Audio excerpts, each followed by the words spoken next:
فلسطین کے روتے بلکتے بچے پوری امت کو پکار رہے ہیں. 56-57 اسلامی ملکوں کے حکمران کیا بہرے ہو گئے ہیں؟ ان کے کان نہیں سنتے؟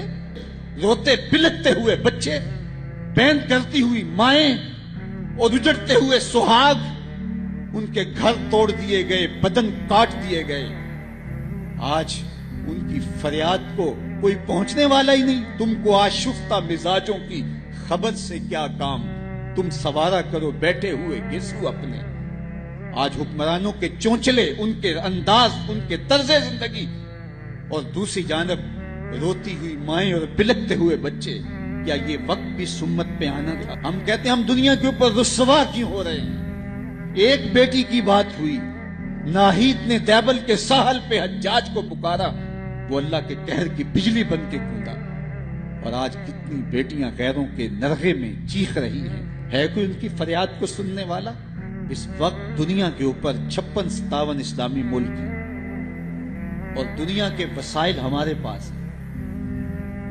دنیا کی بیشتر آبادی جو قریب ہے وہ مسلمانوں کی ہے. ہمارے پاس اللہ تعالیٰ نے زرخیز زمینیں دی ہیں، بہتے دریا بخشے، ہمیں معدنیات سے مالا مال کیا ہے، تیل کے کنویں ہمارے پاس ہیں. لیکن اس کے باوجود آج ہم دنیا کے اوپر رسوا ہو رہے ہیں. اتنے وسائل سے مالا مال امت مسلمہ، اور آج جس تنگ دستی، جس زبونحالی، جس پستی، جس ذلت، جس نکبت اور جس رسوائی کا ہمیں سامنا ہے، تو یہ ایک عذاب کی صورت. حاتم طائی کی بیٹی ایک جنگ میں، غزوے میں قید ہو کے آتی ہے.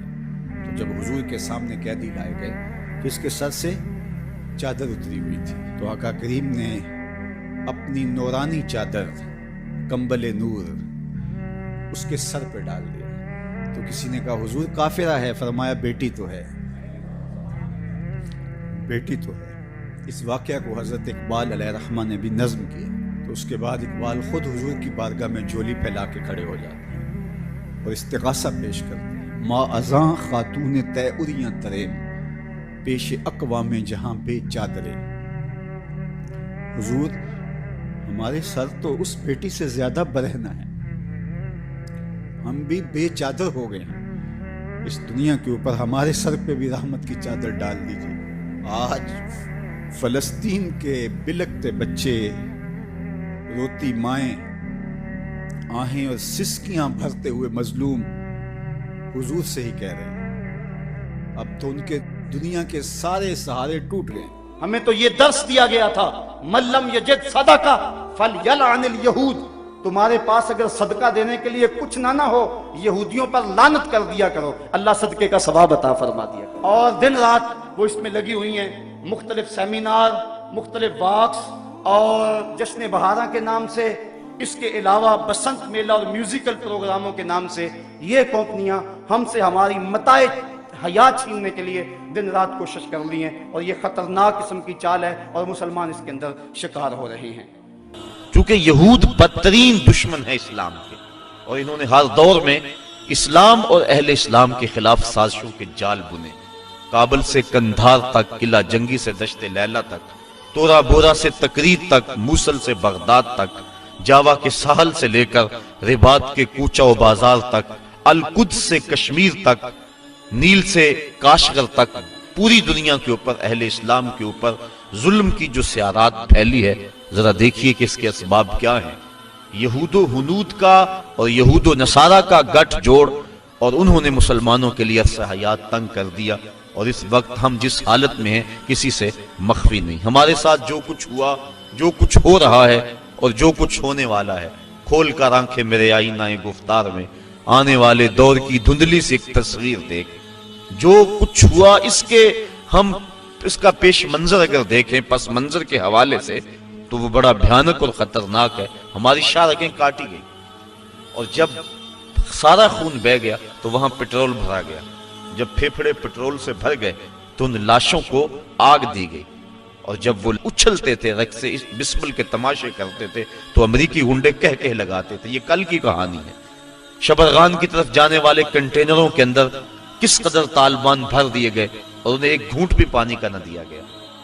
اور بتاتے ہیں کہ جب پیاس کی شدت ہوئی تو وہ ایک دوسرے کا پسینہ چاٹتے تھے، اور جب شبرغان جا کے کنٹینر کھولے گئے تو 3 یا 4 افراد کے علاوہ باقی سارے جو سینکڑوں کی تعداد میں تھے وہ موت کی گھاٹ اتر چکے تھے۔ وہ تو ہمارے ساتھ یہ سلوک کریں اور ہم ان کے ساتھ دوستی کی پینگیں بڑھائیں، یہ قطعاً گنجائش نہیں ہے۔ اسلام نے واضح طور پہ ہمیں پیغام اور حکم دیا، اور قرآن کے الفاظ اور قرآن کے بابرکت حروف ہمیں نور دے رہے ہیں اور ہمیں زندگی گزارنے کا ڈھب دے رہے ہیں۔ یا ایھا الذین آمنوا، اے ایمان والو، لا تتخذوا اليہود والنصارى اولیاء، یہود و نصارہ کو کبھی بھی دوست نہ بنانا۔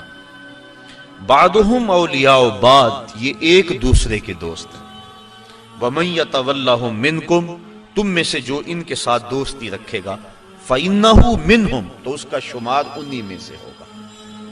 اس کے طور طریقے، اس کی عادتیں، اس کی زندگی کا ڈھب ان کے مطابق ڈھل جائے گا، کیونکہ دوستی کا نتیجہ یہ ہے المرء علی دین خلیلہ، بندہ جس کا دوست ہو تو اس کا مذہب اور اس کے خیالات اور اس کی عادات ضرور اپنا لیتا ہے۔ اس لیے روکا گیا کہ برے بندے کی صحبت سے بچا جائے۔ اور ایک وقت آنے والا ہے کہ جب اہل اسلام کو اللہ تعالیٰ ایسی کامیابی عطا فرمائے گا کہ دنیا کے خطے پر ایک بھی یہودی قائم نہیں رہے گا۔ حضرت عیسیٰ علیہ السلام تشریف لائیں گے، حضرت امام مہدی کے عساکر میدان میں آئیں گے، خنزیر کو قتل کیا جائے گا، صلیب کے نشان کو توڑا جائے گا، اور کتب حدیث میں موجود ہے اللہ تعالیٰ ایسی اعانت فرمائے گا اہل اسلام کی، اگر کسی جھاڑی کے پیچھے یا پتھر کی اوٹ میں کوئی یہودی چھپا ہوا، وہ پتھر مسلمان مجاہد کو آواز دے کے کہے گا ادھر آ، میرے پیچھے یہودی چھپا ہوا ہے۔ اور جب دنیا سے آخری یہودی قتل کر دیا جائے گا تو دنیا کا امن قائم ہو جائے گا، حتیٰ کہ سانپ انسانوں کے اندر پھریں گے لیکن ڈسیں گے نہیں، بھیڑیا اور بکری ایک گھاٹ پہ پانی پئیں گے لیکن بکری کو بھیڑیے سے خطرہ نہیں ہوگا۔ دنیا کے امن کی ضمانت ہے جب آخری یہودی قتل ہوگا۔ جب تک یہود موجود ہیں پوری دنیا کے اوپر امن قائم نہیں ہو سکتے۔